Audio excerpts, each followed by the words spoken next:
This building formerly housed the Lyman Trumbull Elementary School in Chicago. Its classrooms and playground, once bustling with students, are now eerily silent, a consequence of Mayor Rahm Emanuel's efforts to narrow a projected $1 billion budget deficit by closing about 50 of the city's schools this year. The schools that are closed routinely in this city since 1997 are located in largely poor, largely African-American neighborhoods on the south and west sides of Chicago.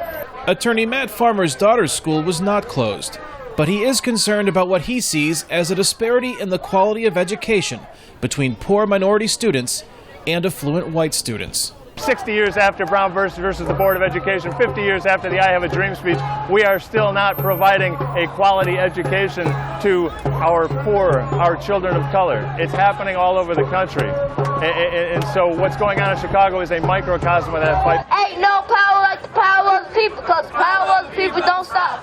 That fight spilled onto the streets of Chicago on the 50th anniversary of the 1963 March on Washington. 50 years ago, they marched for, education, justice, freedom, and today we're boycotting to show that the problem is still not fixed. Rosemary Vega was one of about 300 parents, teachers, students, and community activists who protested the school closures and proposed budget cuts in a march from Chicago Public School headquarters to City Hall. One of their key demands is that school board members be elected instead of appointed by the mayor. Because an elected school board means we elect them.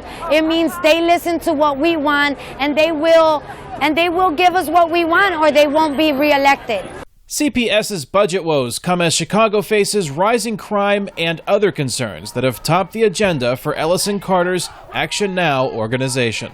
Our number one campaign is fighting against foreclosures. Number two campaign is fighting to raise the minimum wage. But since these school closings happened, that has taken over top priority in our organization.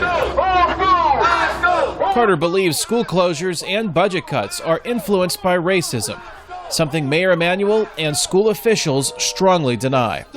Carter sees his participation in the march from CPS headquarters to City Hall as a continuation of Dr. King's work. Fights never end. They never end. And I think he understood that he started a fight, and he knew that this fight probably would never end. I believe he knew that. One fight that will continue is the battle over the Chicago schools' future budgets.